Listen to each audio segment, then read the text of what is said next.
Welcome back to Camping and Cooking with Carrie.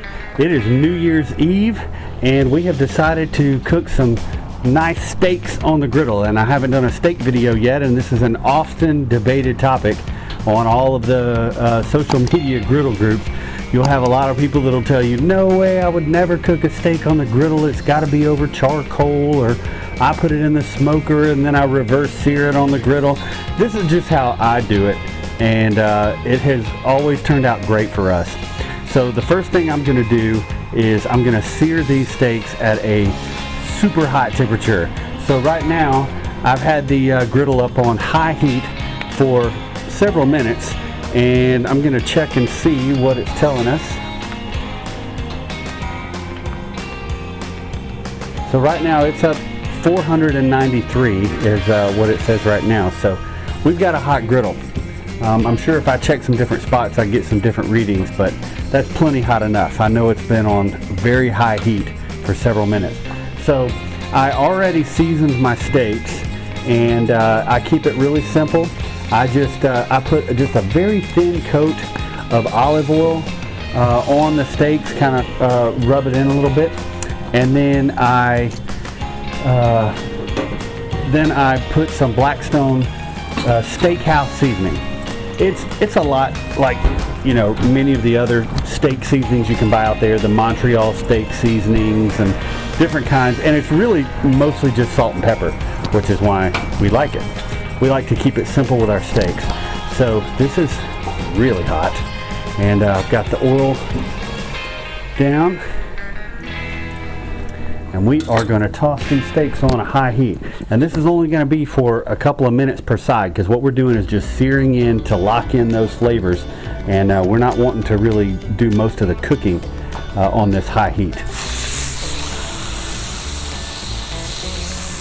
I've got two kind of thicker cut ribeyes, and then I've got 4 New York strips, and my daughter has some company over to help us ring in the new year, so we've got a couple of extra steaks. So we're going to let those sear for a couple of minutes, and then we're going to flip them over, do the same thing on the other side, and then we'll go from there, and I'll show you my next step. Alright, so we've let these sear for a couple of minutes on this first side. We're going to flip them over, and oh yeah, they're looking beautiful. That is exactly what we want to see on the outside there, a nice sear, just a little crust, lock those juices in. Perfect. And we'll do the same thing on this side. So since we are cooking steaks out here, as we ring in the new year later tonight, I thought it only appropriate that I wear my Dutton Ranch Yellowstone hat. My wife and I have been binge watching that show of late, and I figured if I'm cooking some steaks, I might as well represent the ranch, right? Alright, so I think these have seared on both sides just the way we want them.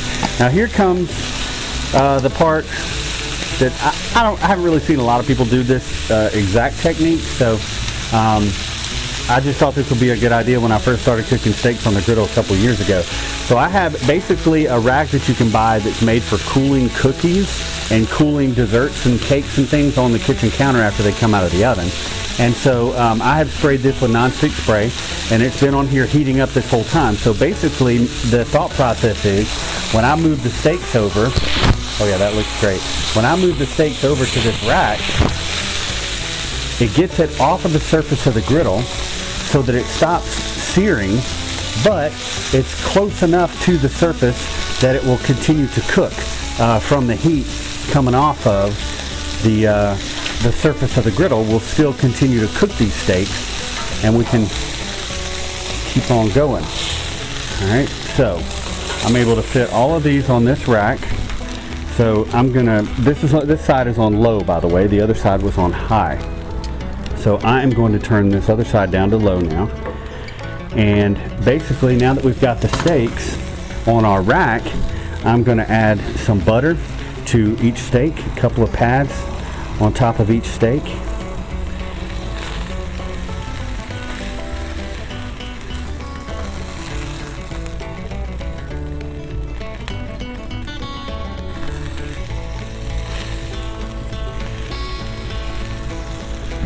And now I'm going to cover these steaks up with our basting lid, and that's going to allow these things to keep cooking. It's going to melt that butter. The butter's going to run down on the steak, and we're going to do that about 5 minutes per side, and then we'll start checking internal temperatures, because I like my steak at more of a medium, which would be 140 degrees internal temperature. My wife and daughters do like theirs a little more well done. So well done typically would be more like 160 as an internal temperature. And so I'm going to use my I like this tool because it's pretty versatile. It has the IR infrared heat sensor so that you can measure the temperature of the griddle surface, but it also has the nice stick thermometer so that I can quickly take internal temperature settings of the steaks when I think they're getting about ready. So we're going to let these cook for about 5 minutes on this side, and then we'll flip them over on the rack, add some more butter. They'll cook about 5 more minutes on that side, and then we'll start checking internal temperatures and see where we're at. Alright, so we've let these steaks cook on our rack for right around 5 minutes on the first side. So now we are going to flip these guys over.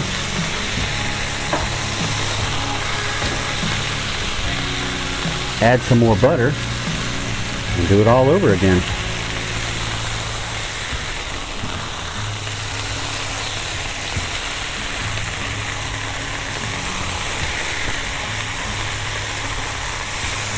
And one reason why having the thermometer to check your internal temperatures is so important is that when you take a steak off of a griddle or a grill, you don't want to be playing guesswork as far as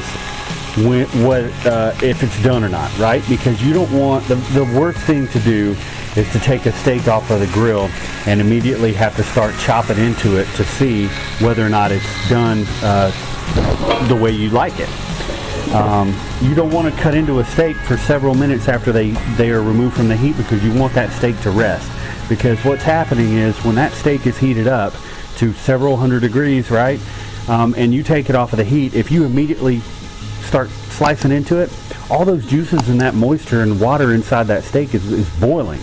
So if you start cutting into it, everything just runs out. And the last thing you want to do is lose all those juices inside the steak. It's the same kind of concept as a smash burger. The reason you want to smash it before it starts cooking, because you don't want all those juices boiling to run everywhere, and now you've lost so much of your flavor. It's important to check that internal temp so that when you take it off, you know it's the way I like it, it's done the way I want it, and I don't have to start slicing into this thing until we're ready to eat. Alright, so another few minutes have passed, and we are about ready to check our internal temperature of these guys for the first time and see where we're at. So I'm going to start with mine. It's this little bit thicker one here, and see where we're at. And so it is at 150 already, so it is good to go. I've overshot medium a little bit, so we're going to go with medium well, but that's okay. This guy is done. And I am going to give these other steaks just a couple of more minutes, because like I said, my wife and daughters enjoy theirs just a little bit more done. So mine can start resting while theirs continue cooking. So like I said, it really does happen fast. When you sear them, it really gets everything kick-started on that high heat. And when you move them over to this rack, even though they're off the surface, they're still, probably less than an inch off of the surface. So they're still getting plenty of heat from that griddle top, because this thing's been heating up for several minutes. And like I said, it was on high, so this whole thing is screaming hot. I'm going to flip these guys over one more time.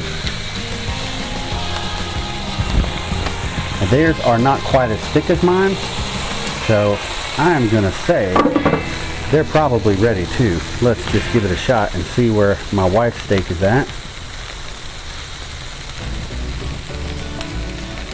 That's saying 150. So we're going to give it just another couple of minutes to make sure they're done. And then we'll be ready to chow down. Alright, so I think I'm ready to check some internal temperatures of these New York strips and see where we're at. Okay, we're just over 160 on that one. 165. So yeah, these are definitely ready to come off. I definitely don't want to get them overcooked. But my wife and daughters are fine if they don't see any pink in their steak at all, especially my daughters. My wife's okay with a little bit, but they want them to be done. We'll just say that. My wife's ribeye is just a little bit thicker, so I'm going to give it just another minute. I'm going to flip over one time, another minute or so, and we'll be good to go. And what better way to close out 2021 than with some delicious steaks. All right, I think we're ready to check this last steak now. Got, here we go. Oh yeah, 161. That is perfect. Well, it's perfect for her steak anyway. All right, so we're good to go out here. We are all done on the griddle. We're gonna take them inside. We're gonna let these guys rest for a few minutes while my wife is finishing up on some baked potatoes and a salad that we're gonna have with these guys. And then we'll be able to slice into them and see how we did.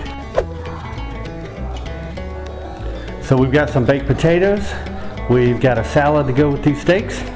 And now it is time to cut into my steak and see just how we did and if that internal temperature reading that I took was accurate. So get in here close. You can see this guy is beautiful. This is a nice ribeye. I'm just going to cut into this and see. Oh, now that is perfect, exactly the way I want it. That's where we got that internal temperature setting. That's perfect. All right, so now this guy has rested for a little bit. Now it's the moment of truth.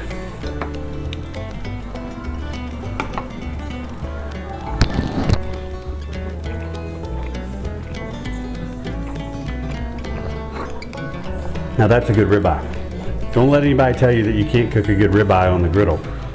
It's nonsense. There's 1,000 different ways you can cook a good steak, and this is one of them. Thanks for watching. Be sure to subscribe to the channel and like this video, and we'll see you next time.